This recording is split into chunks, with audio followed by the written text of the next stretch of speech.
l'aréna remplie à craquer, des guerriers endurcis affrontent des ennemis d'une grâce et d'une vitesse inégalée. Le hockey traverse une période de prospérité. Les Big Bad Bruins soulèvent la Coupe Stanley non pas une, mais 2 fois.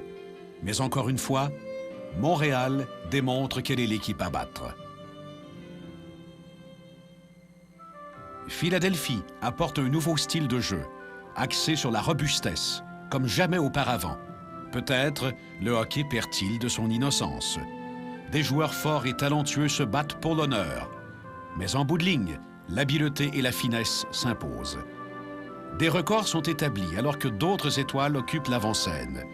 Le jeu est plus rapide, les tirs plus puissants. Mais le défi est relevé et le public est prêt à célébrer.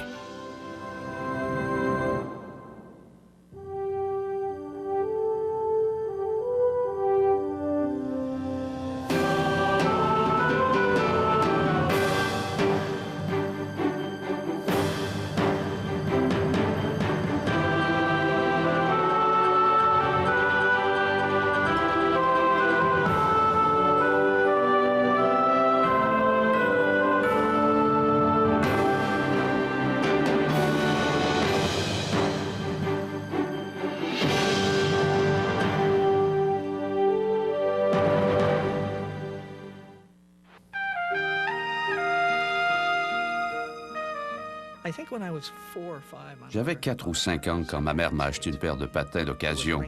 Il y avait une patinoire de l'autre côté de la rue, et c'est là que j'ai appris à patiner.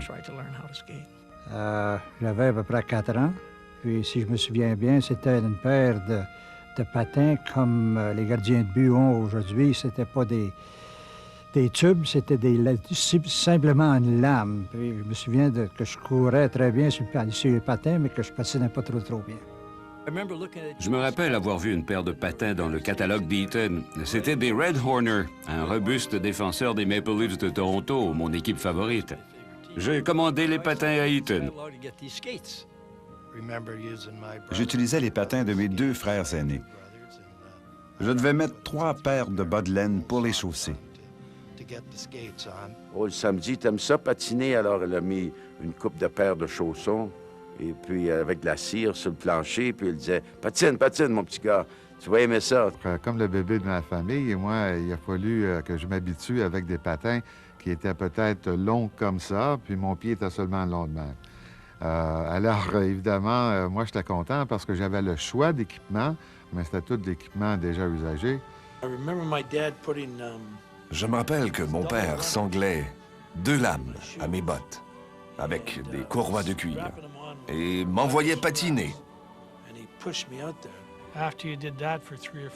Après 3 ou 4 semaines, on se disait qu'il nous fallait des vrais patins. Parce que les patins de lame n'étaient bons que pour les mauviettes. Bien, j'ai commencé à jouer au hockey à Montréal, j'avais 3 ans. Je me souviens d'avoir patiné sur la patinoire avec une chaise, poussé une chaise sur la patinoire avec mes 2 frères. Puis c'est quelque chose qui était très spécial. Après 1 heure ou 2, j'ai laissé la chaise aller, puis j'ai commencé à patiner par moi-même. Au début, mon rêve n'était pas de jouer dans la Ligue nationale, mais avec les Marlies de Toronto. Mon but ultime, c'était de jouer une partie des Marlies à 14 h le dimanche.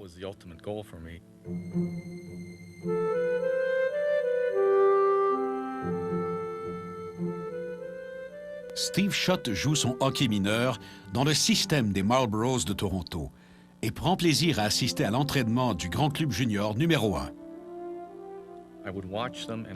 Je les regardais patiner et tirer la rondelle. Et je me disais, je peux tirer presque aussi fort et patiner presque aussi vite qu'eux.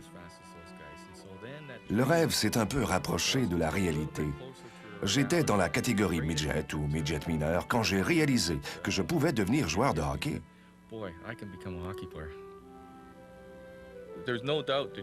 Le hockey junior était beaucoup plus dur que celui de la Ligue nationale. Après toutes ces bagarres dans les rangs juniors, on pouvait survivre dans la Ligue nationale. Montréal m'a repêché et je me suis dit, qu'est-ce qui se passe? À l'époque, le Canadien était bien pourvu et je me suis dit que je n'allais jamais faire la Ligue nationale. Pas avec cette équipe. Les 2 premières années, j'ai passé beaucoup de temps sur la passerelle de la presse et je l'ai mal pris. Je détestais ça. Je me disais, j'ai franchi tant de chemin et je vais échouer. Je ne jouerai pas dans la Ligue nationale. Il passait plus de temps près de ma cabine de commentateur en haut que sur la glace. Il faisait partie du groupe de ces as noirs, ces joueurs qui s'entraînent mais ne jouent pas souvent. Je me suis mis dans le crâne que si je pouvais faire toutes les autres équipes, alors pourquoi pas le Canadien de Montréal? Sa persévérance portera fruit. À sa 3e année, Steve se taille une place pour de bon au sein de l'équipe et retrouve le plaisir de jouer. Steve Schott s'amusait sur la patinoire et donnait l'impression de s'amuser, ce qui est important. Mais son intensité, sa rage de vaincre, n'en était pas diminuée.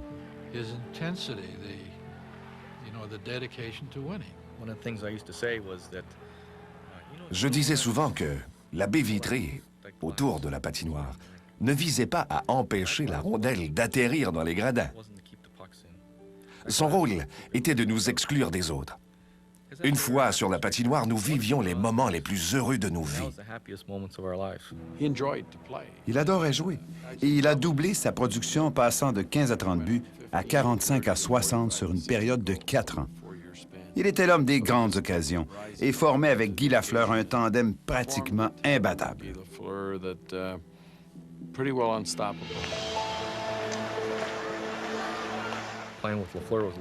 Il y avait beaucoup de pression à jouer avec Lafleur. Il était si bon et si inspiré qu'il me fallait toujours être au sommet de ma forme pour ne pas le laisser me semer.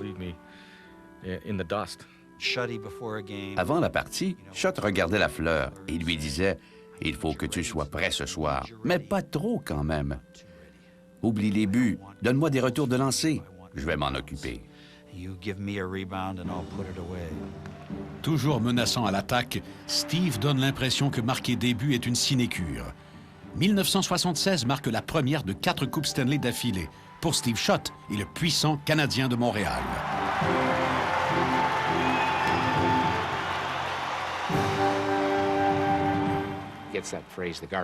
On a dit qu'il appartenait à cette race de joueurs qui se contentent de capitaliser sur les retours de lancer des Lafleur de ce monde. Mais il avait un sens merveilleux du hockey. Il savait comment s'y prendre. J'ai toujours pensé que Steve Schott avait une très grande intelligence du jeu. Steve Schott était un compteur extraordinaire. Il avait le talent, il avait les mains et les yeux qui marchent ensemble. Autour de la cage, il peut trouver la rondelle et il peut trouver une place derrière le gardien. Il avait un talent individuel spécial. Sa coordination œil-main était exceptionnelle. Il avait un bon tir d'accord, mais il avait aussi le don de faire dévier les rondelles dans les airs. C'était l'un des meilleurs à ce jeu.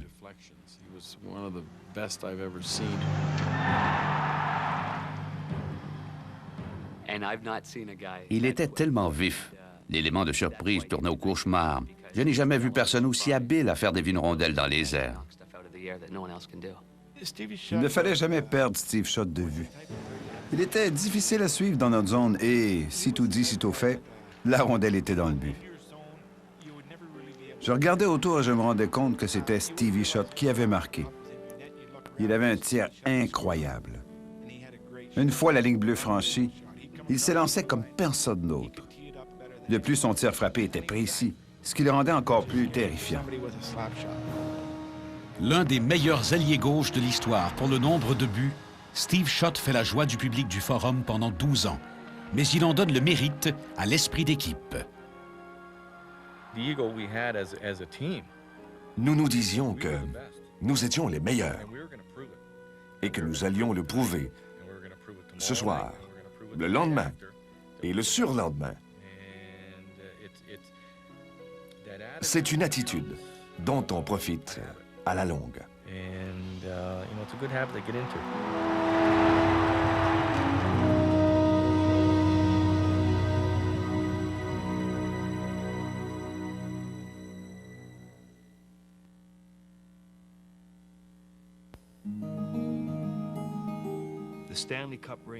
Pour moi, la bague de la Coupe Stanley représente tout.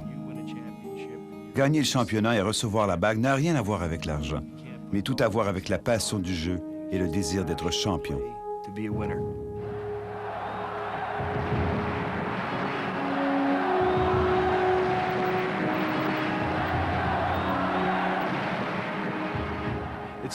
C'est inspirant de voir les partisans t'encourager bruyamment. Ils sont à tes côtés, dans la victoire comme dans la défaite. C'était comme ça à Philadelphie. Mais Bill Barber a un long chemin à faire avant ses débuts à Philadelphie. À Callender, en Ontario, on passe l'hiver sur la glace. Et Bill devient une étoile des Rangers de Kitchener, un club junior. Les Flyers le choisissent au premier tour du repêchage amateur de 1972. Mon instinct de compétition était très fort. Je voulais gagner, me sentir bien dans ma peau, être tout le temps au cœur de l'action, éprouver le sentiment de la victoire. Je devais donc être productif. Et il l'est. 30 buts à sa première saison. Mais quand on fait appel à lui pour les avantages numériques, l'ailier gauche doit faire une confession. Je leur ai dit que je ne savais pas comment jouer à l'avant en avantage numérique. On m'a demandé « Comment ça? » Parce que je n'ai jamais joué à cette position, seulement à la pointe. Dans ma jeunesse, j'étais un défenseur et dans les rangs juniors, je jouais à la pointe durant les avantages numériques. On m'a muté à la pointe, ce qui était un gros pari, mais qui a rapporté gros.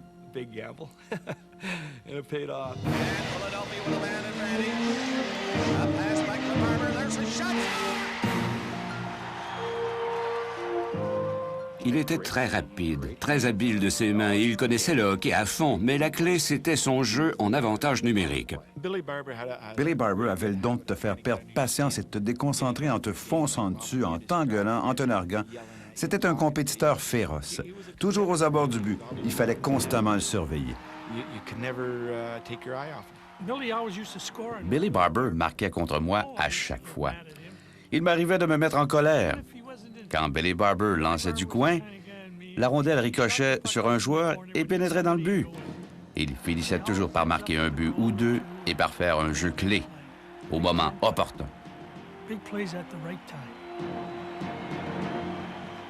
À Philadelphie, la fin justifie les moyens. Et Bill Barber ne fait pas exception. Billy Barber est devenu fameux pour son plongeon. Il a provoqué des pénalités jusqu'au jour où l'arbitre a dit « Vous pouvez accrocher Bill Barber sous le menton si vous voulez, il n'y aura pas de pénalité. »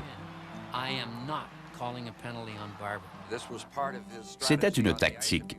Si on le couvrait de trop près, il se mettait le bâton de l'adversaire dans l'estomac et plongeait pour attirer une pénalité. La tactique a porté fruit pendant un temps, mais les arbitres ont fini par comprendre.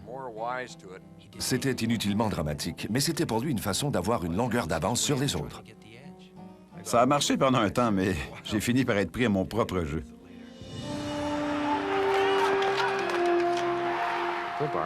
Bill Barber était un joueur très talentueux.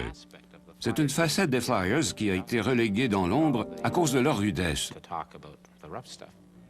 Surnommés les Broad Street Bullies, les Flyers font honneur à leur réputation. Ça nous fait rigoler même aujourd'hui. Hey, voici les Broad Street Bullies. Attention à la bagarre. Oui, on était des durs et on jouait de façon très robuste. Mais on avait aussi du talent.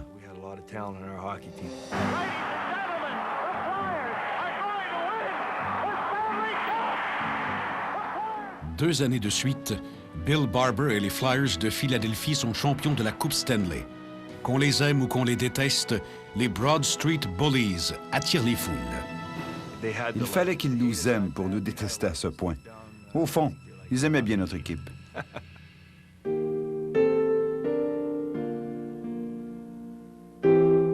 On embarquait sur la patinoire, puis après avoir vu le Canadien gagner la partie la veille, disons que je prétendais que j'étais Jean Bilvaux sur la patinoire avec le chandail, puis on s'amusait, on avait beaucoup de plaisir. après l'école, après dîner, tout ce qu'on avait en tête, c'est de mettre les patins pour continuer sur la patinoire. Il pouvait faire 30, 40 en bas de zéro, 20 en bas de zéro, tempête de neige, rien ne pouvait nous arrêter. Il fallait aller jouer au hockey. Ayant grandi à Montréal, Guy Lapointe rêve de jouer un jour avec le Canadien et son idole, Jean Béliveau. Mais il commence sa carrière professionnelle loin de la maison, à Houston. C'est arrivé à quelques occasions que j'avais le goût de revenir à la maison. Disons que je m'ennuyais. Le fait que, disons, que je parlais pas anglais non plus. Disons qu'une couple de fois, je dois dire que, merci à mon père, encore une fois, disons que j'ai été en communication. J'appelais à Montréal, je parlais avec mon père, je lui disais, Père, je pense que ça ne marchera pas. Disons que je pense pas que je vais réussir. Je sais pas, c'est difficile.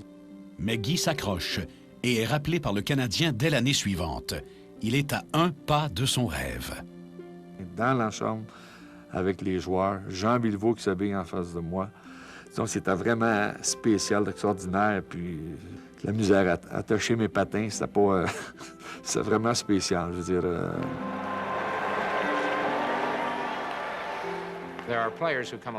Parfois, des joueurs n'ont besoin que de 3 matchs dans la Ligue nationale pour qu'on cesse d'en parler comme d'une recrue.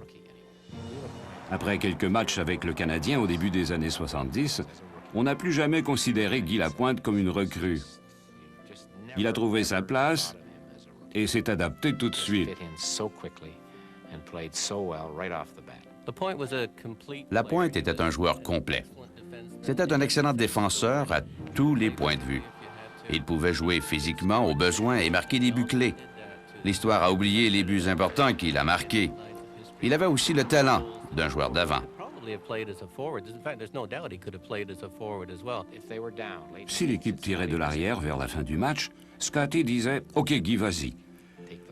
Ça voulait dire qu'il était libre de faire à sa guise sur la patinoire. Il devenait presque un 4e avant.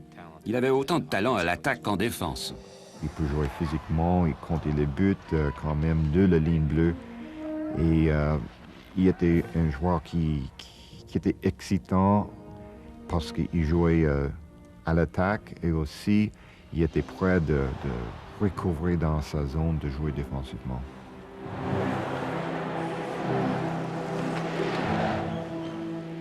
La performance inspirée de Lapointe lui permet, ainsi qu'aux Canadiens, de remporter 6 Coupes Stanley. Sur la glace, c'est un fier compétiteur. Mais la partie terminée, il aime jouer les bouts en train. Guy Lapointe était et reste le plus grand joueur de tour de l'histoire. Il faut toujours se méfier en sa présence. Quand Guy Lapointe est à bord, il ne faut jamais s'endormir dans l'avion. Yvon Lambert l'a appris à ses dépens à sa première saison. Il s'est endormi et quand il s'est réveillé, ses bottes s'étaient envolées. Et j'ignore s'il les a jamais retrouvées. Je me rappelle l'avoir vu traverser l'aérogare en chaussettes, mais il avait dû auparavant enlever de son crâne un tas de crème fouettée surmontée d'une cerise. Un soir, Pierre Trudeau, qui était premier ministre, a assisté à un match au Forum. Après la partie, il s'est rendu dans le vestiaire du Canadien pour serrer la main aux joueurs. Avant de serrer la main du premier ministre, Guy Lapointe s'est enduit la main droite de vaseline. Trudeau lui a serré la main sans réagir, mais il a dû se demander ce qui se passait. C'était dans la nature de Guy.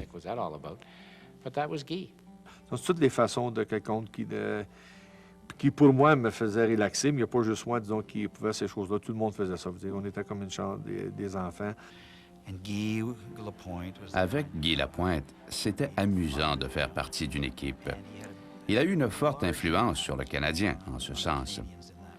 Et grâce à lui, une équipe se sentait vraiment une équipe.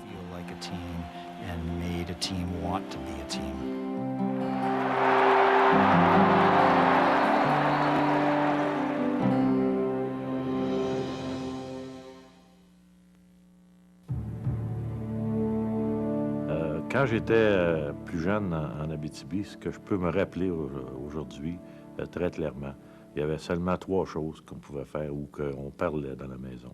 C'était la religion, la politique et le hockey. Pour moi, le hockey, c'était numéro 1. La seule chose qu'on avait comme jeunes, c'était de se faire une patinoire et de jouer au hockey. Et naturellement, le cadeau principal à Noël, c'était une paire de patins ou une paire de culottes, une paire de bas, une paire de gants de bleu, blanc, rouge, naturellement, du Canadien. Solide gaillard de 6 pieds 3 pouces et 210 livres, Serge Savard patine enfin sur la glace du Forum en 1967, avec le héros de son enfance. D'arriver sur l'équipe de hockey du Canadien, d'être aux côtés de Jean Béliveau, un des meilleurs centres de la Ligue nationale de tous les temps, après avoir écouté les games à la radio, les parties à la radio lorsque j'avais 5-6 ans, et Jean Béliveau était sur l'équipe, et me retrouver sur la même équipe que Jean Béliveau. Voyager à l'aéroport avec Jean Béliveau parce que je demeurais dans la même ville que lui à Longueuil. Pour Savard, le meilleur est à venir. La saison suivante, la Coupe Stanley demeure à Montréal et il est nommé joueur par excellence des séries. Mais 2 saisons plus tard, le défenseur porté sur l'attaque est victime de blessures graves. J'ai eu deux blessures très graves. La première, une fracture à 5 places différentes où j'ai eu 3 opérations dans la même semaine. Plusieurs ont parlé que ça pourrait terminer ma carrière. Moi, ça ne m'a jamais passé dans la tête que ça pouvait terminer ma carrière. Et lorsque je suis revenu au jeu, je suis devenu un joueur beaucoup plus prudent. Et ça a été très facile pour moi, la transition. Après ça, j'ai évolué avec Larry Robinson et Guy Lapointe, qui étaient des joueurs excessivement offensifs. Alors, il fallait absolument que je reste en arrière pour protéger notre zone. J'ai joué 7 ans avec Serge. J'ai commis beaucoup d'erreurs à mes débuts, mais Serge rachetait mes fautes.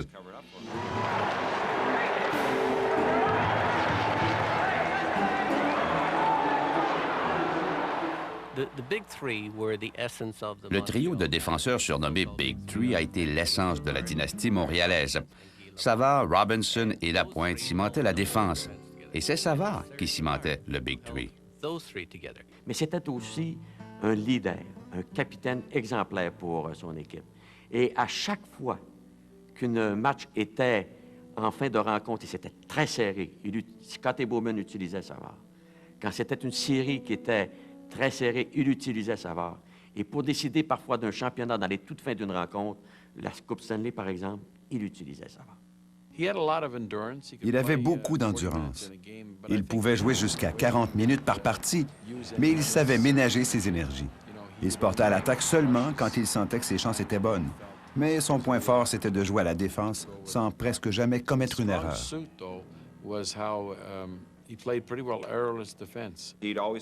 Il exécutait toujours son fameux pivot. Il attirait 2 joueurs dans le coin et les surprenait avec son pivot. De mon côté, je me mettais en marche, il me refilait la rondelle et j'étais parti. Son rival savait qu'il allait exécuter le pivot. Et dans quelle direction? Mais on aurait dit que Serge voulait qu'il en soit ainsi. C'était comme un lanceur de balles rapides qui défie le frappeur de balles rapides et qui lui dit « Tu sais ce qui s'en vient? Essaie donc de la frapper. » Le spinorama, comme on l'a baptisé, c'est quelque chose que je faisais lorsque j'étais à la ligne bleue, mobile à la ligne bleue. Et en fait, ça se faisait instinctivement parce qu'on tournait sur nous-mêmes juste au moment que le joueur arrivait pour te frapper. Et il ne pouvait plus changer de direction lorsque je faisais ça.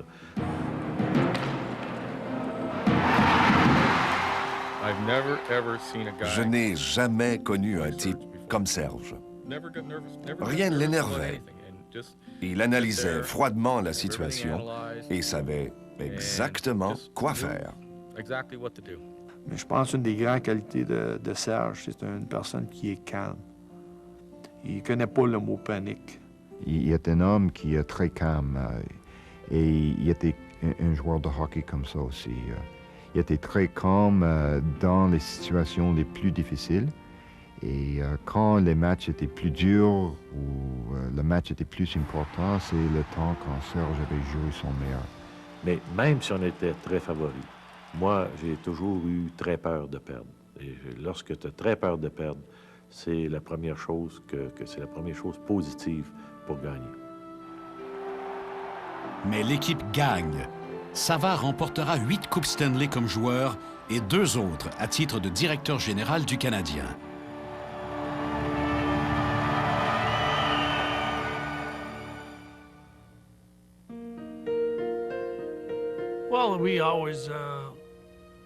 Nous avons toujours voulu devenir des joueurs de hockey. Pour ce faire, il fallait s'entraîner. Et nous le faisions tous les jours après l'école, ainsi que le samedi et le dimanche. La patinoire était notre demeure.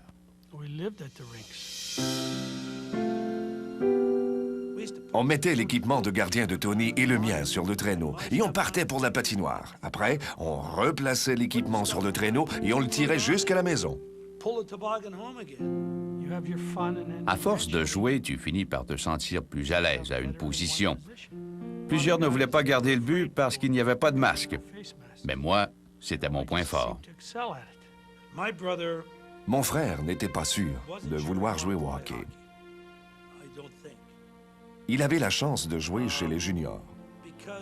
Mais il est allé à l'université, où il est devenu All-American. Au niveau universitaire, il était tout simplement fantastique. J'ai eu une carrière fructueuse à l'université où j'ai aussi obtenu mon bac en sciences des affaires. Je me suis donné 3 ans pour voir ce qui se passerait chez les pros. Mais il ne faudra pas 3 ans. Après 2 saisons de hockey mineur à Houston et Vancouver, Tony est appelé par le Canadien de Montréal. Comble de l'ironie, il dispute son premier match contre les Bruins de Boston et son frère Phil. Après le match, qui se termine 2-2, Phil parle à sa mère. Comment a-t-il fait? Fantastique! J'ai dit, ça s'est terminé 2-2. Et Tony a été fantastique. Il a été la 2e étoile. Très bien, dit ma mère. Qui a marqué le premier but contre lui? J'ai dit, c'est moi. Et qui a marqué l'autre? C'est encore moi. Comment as-tu pu faire ça, espèce de schnappant? Tu vas ruiner sa carrière. Je lui ai dit, ne t'en fais pas, il a bien fait. Il est parti après un séjour très bref avec le Canadien. Je ne comprends toujours pas pourquoi on l'a envoyé à Chicago. Il était clairement supérieur aux autres gardiens du Canadien. Je suis convaincu que la direction du Canadien s'est aussi demandé pourquoi elle l'avait envoyé à Chicago. Quoi qu'il en soit, Tony prend le chemin de Chicago, où à sa première saison, il inscrit 15 jeux blancs et se distingue par son style acrobatique.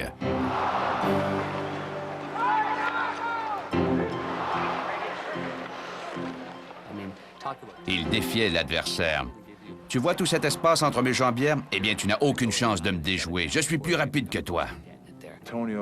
Tony O excellait sur les tirs à bout portant. Il semblait vulnérable aux tirs hauts parce qu'il était souvent étendu sur la glace. Mais on aurait dit qu'il était toujours dans la bonne position.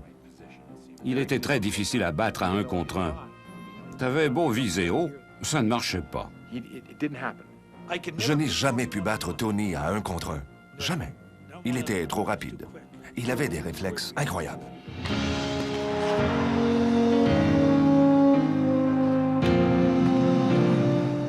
Tony O est le chouchou du public de Chicago. Ses 3 trophées Vézina et ses 3 sélections au sein de la première équipe d'étoiles témoignent de son talent. Mais Tony ne prend pas de chance. Il utilisait tous les trucs du répertoire pour gagner.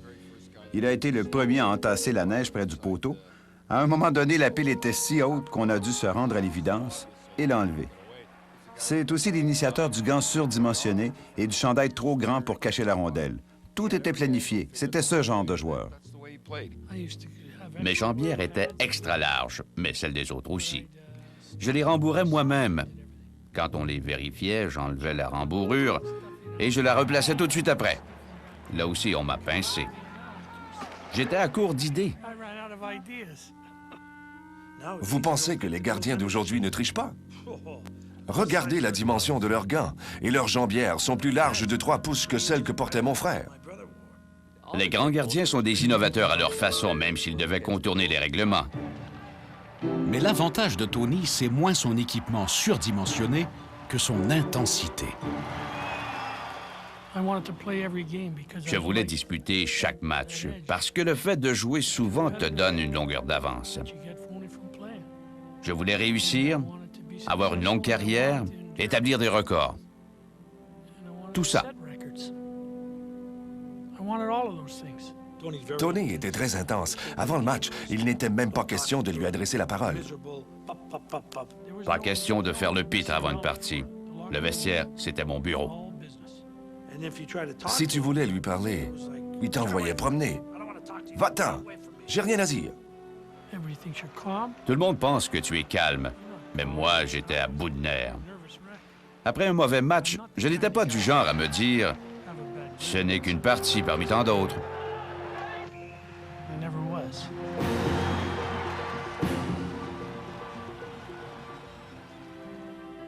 Tu as beau tout essayer, il y a des jours où tu ne peux pas arrêter la rondelle. C'est comme ça. Tony prendra sa retraite en 84, mais il a encore le hockey dans la peau. Au moment de l'hymne national, même aujourd'hui, je m'imagine en train de me préparer un match. Incroyable, non? Après toutes ces années, l'interprétation de l'hymne national me donne encore des sueurs. Je ne suis plus de la partie, mais je suis toujours nerveux.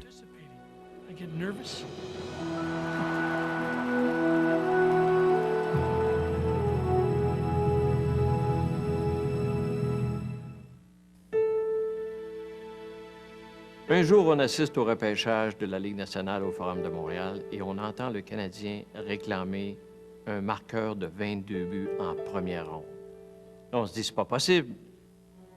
A pass up on the left wing. It's taken by Gainey. Gainey dodges a check at his line. Johnson in behind the goal, right up front. They shoot, they score! Some soft defensive work, and Gainey came whistling in to make it 5-2, Ontario. Marquer des buts, ce n'est pas tout. Et l'œil perçant du légendaire Sam Pollock, directeur général du Canadien, pressent le talent d'un jeune joueur de Peterborough. Que Bob Gainey ait été le premier choix du Canadien est du Sam Pollock tout craché. Lui savait, pas nous. Je suis sûr que Sam Pollock n'a pas été le moindrement surpris de constater que Bob Gainey était devenu Bob Gainey. Une club de hockey dans les années 70 était une équipe très proche. Les Canadiens ou les autres équipes aussi. Et avec les Canadiens, on prend du temps pour une recrue de trouver sa place, de trouver des amis, de trouver une place pour lui à l'intérieur de l'équipe. Pour ma deuxième année à Montréal, j'ai reçu l'invitation pour le camp d'entraînement et il était une lettre avec un peu de renseignements quand je dois arriver, où je dois aller. Il y avait une demande qu'il faut gagner la Coupe Stanley cette année. On n'a pas gagné la Coupe Stanley l'année dernière et notre but pour l'année prochaine était simplement de gagner la Coupe Stanley. Obsédé par la rage de vaincre, le Canadien donne à Bob Gainey la chance de s'illustrer dans le rôle exigeant d'avant défensif. Bob Gainey était un patineur incroyable et un joueur complet.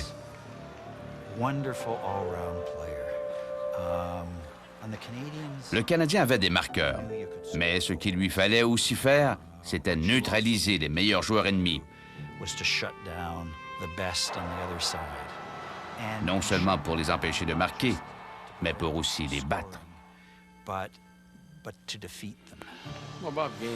Bob Gainey est devenu un joueur important parce qu'il avait le mandat difficile de stopper soir après soir les meilleurs joueurs de l'adversaire. Il affrontait la plupart du temps le meilleur ailier droit de l'équipe adverse. Mais dans son esprit, ce n'était pas vraiment compliqué. Il t'embouteillait tout le temps. Quand tu t'emparais de la rondelle, tu tentais de localiser Bob Gainey. Malheureusement, il était habituellement devant toi. Il ne te pourchassait pas. C'est toi qui devais te débarrasser de lui.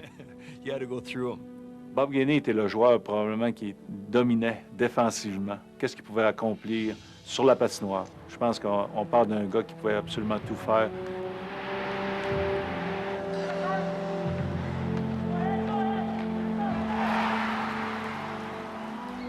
J'étais un joueur robuste.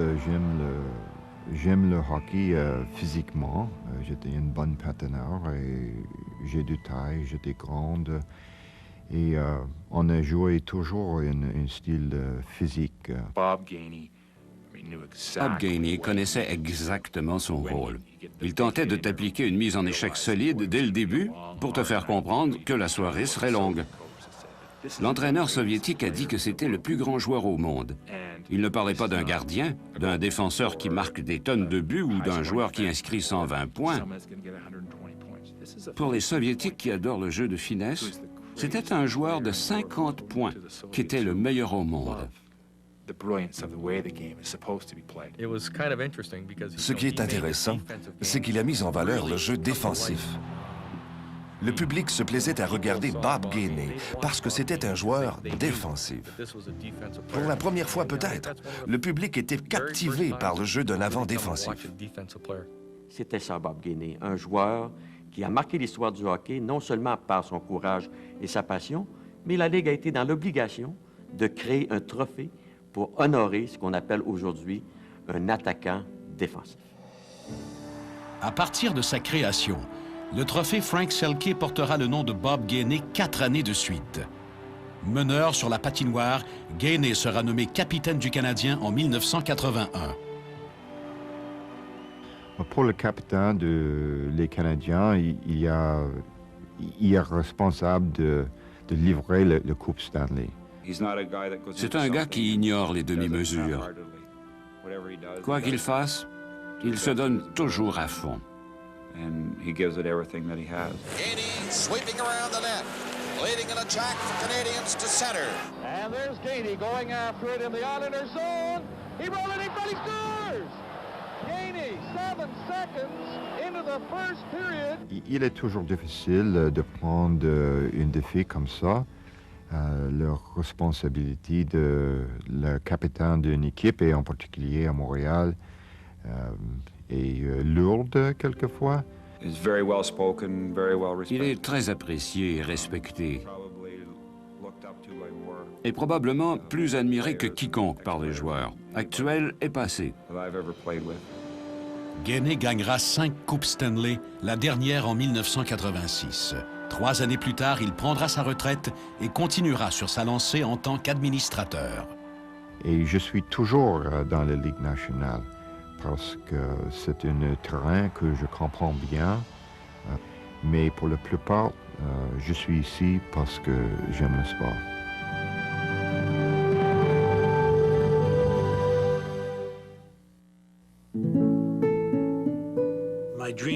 À 8 ans, je rêvais de jouer au hockey. Un orienteur m'a demandé ce que je voulais faire dans la vie. J'ai répondu « jouer au hockey ». J'ai tenté ma chance. Un jour, en compagnie de plusieurs, j'ai fait 3 fois le tour de la patinoire dans un sens et 3 fois dans l'autre. Quelqu'un a pointé du doigt. « Toi, asseyez-vous tous là. » J'étais du groupe. Et nous nous sommes assis. À la fin de l'exercice, on nous a dit « Désolé les gars, mais vous n'avez pas été retenus. » J'avais 11 ou 12 ans. Et je leur ai dit « Pourquoi alors nous avoir fait asseoir? » Mais il faudra plus qu'un échec au niveau Bantam pour avoir raison de Phil Esposito. Il parviendra à la Ligue nationale avec les Blackhawks de Chicago. Mais 4 saisons plus tard, il sera échangé à Boston. Les Blackhawks doivent se demander s'ils n'ont pas fait là le pire échange de leur histoire. Il nous a permis de gagner la Coupe Stanley. Ça a été tout un échange pour nous. À son arrivée à Boston, les Bruins ratent les séries depuis 8 saisons. Mais Esposito et Bobby Orr vont renverser la vapeur. En 1970, les Bruins remportent leur première coupe en 29 ans. Et Phil en gagnera une autre en 72. Dans le vestiaire, on s'est passé la coupe. Je me souviens de l'avoir étreinte et embrassée. C'est difficile à expliquer. Il y avait des vibrations, aucun doute là-dessus. Tous ces noms sur la coupe. Je suis très fier de ça.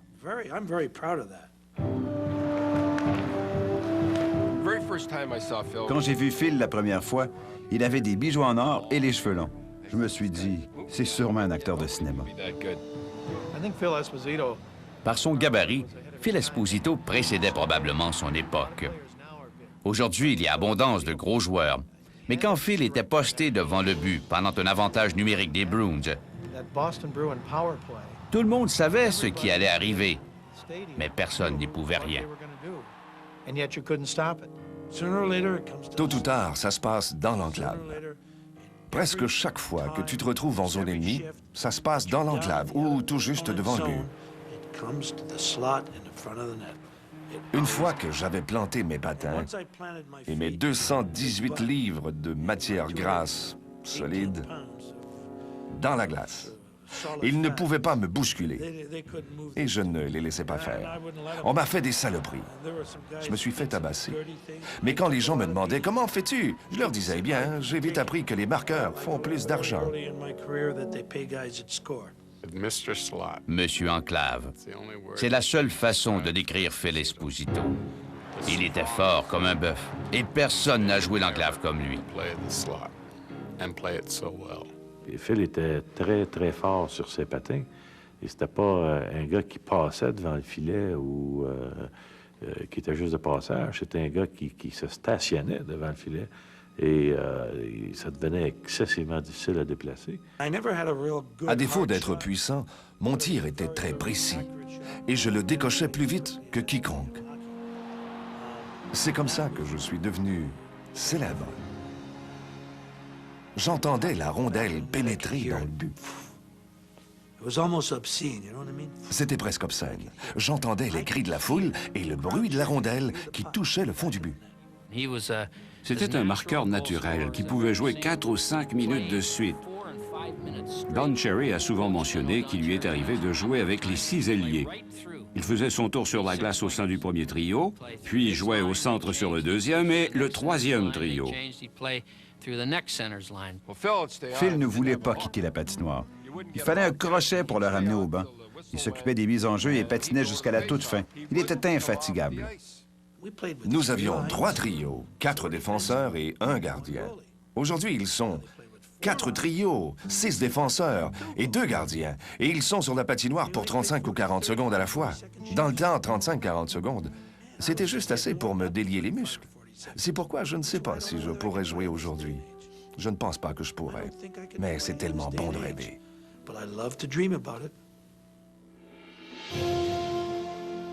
Phil Esposito connaît peut-être ses plus grands moments lors de la série du siècle. À son arrivée à Moscou, Équipe Canada est acculée au pied du mur. Pour Esposito, tout démarre sous de fâcheux auspices. J'étais très nerveux. L'une des fillettes a laissé tomber sur la glace la tige d'une fleur qu'elle venait de présenter. À l'annonce de mon nom, je me suis avancé et je me suis retrouvé les 4 fers en l'air après avoir glissé sur cette satanée petite tige. Je me suis mis à rire et en me relevant, j'ai échangé un regard. Mais alors, vraiment, les yeux dans les yeux, avec Brejnev, le type aux sourcils. Les gens ne voient pas ça sur la vidéo. Quand je me suis relevé, j'ai fait comme ça à Brejnev. Le type à ses côtés s'est mis à rire. Mais Brejnev l'a regardé et le type s'est arrêté. Les Soviétiques n'ont pas de quoi rire. Phil mènera Équipe Canada à une victoire difficile, peut-être le plus grand triomphe de l'histoire du hockey. Pour moi, c'était la guerre. Pas un jeu, une guerre. Comme je l'ai déjà dit, je me suis souvent demandé comment on en arrivait à tuer une autre personne. Mais il n'y a aucun doute dans mon esprit. J'étais prêt à les tuer pour gagner. Avec Boston, Phil Esposito gagnera 5 fois le championnat des pointeurs et sera 2 fois choisi le joueur par excellence de la Ligue. Mais lors d'un voyage des Bruins, Phil aura la visite de l'entraîneur. Don Cherry est entré avec les pyjamas les plus laids que j'ai vus. Et Bobby Orr portait un T-shirt et des shorts. Bobby s'est dirigé vers la fenêtre et s'est mis à regarder dehors. Moi, j'étais assis, en sous-vêtements, au bout du lit. Don m'a dit, « Phil, hey, on t'a échangé. »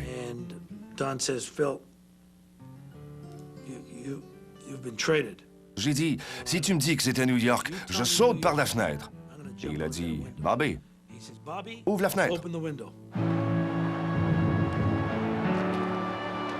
Les Rangers de New York seront la dernière équipe de Phil Esposito en 18 ans de carrière. Il a trimé dur, mais ça valait le coup. Les gens n'en reviennent pas quand je leur dis que j'ai eu un emploi d'été jusqu'à l'âge de 30 ans. Aujourd'hui, ils prennent leur retraite à cet âge. Jusqu'à l'âge de 30 ans, je travaillais chez moi à Sault-Sainte-Marie, à l'acierie Algoma Contractors, pour pouvoir joindre les deux bouts. Pourquoi? Parce que nous avions la passion du hockey. La plupart d'entre nous jouaient pour rien. Mon père a dit un jour, « Mon fils serait prêt à jouer pour rien. » Cet été-là, quand je suis rentré à la maison, je lui ai dit, « Papa, t'as raison. J'ai joué pour rien et je dois t'emprunter de l'argent. »